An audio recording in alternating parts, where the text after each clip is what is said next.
ମାନଙ୍କୁ ଜଣାଇ ଦିଆଯାଉଛି ଯେ ଗୋଟିଏ ଗୋଷ୍ଠୀ ହାତୀପଲ ଆପଣଙ୍କ ନିକଟସ୍ଥ ଜଙ୍ଗଲକୁ ଆସିଅଛି।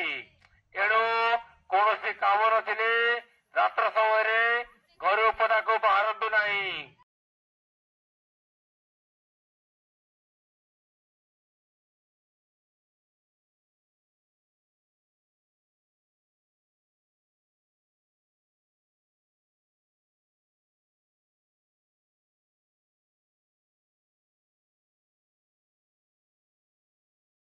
ମାନଙ୍କୁ ଜଣାଇ ଦିଆଯାଉଛି ଯେ ଗୋଟିଏ ଗୋଷ୍ଠୀ ହାତୀପଲ ଆପଣଙ୍କ ନିକଟସ୍ଥ ଜଙ୍ଗଲକୁ ଆସିଅଛି।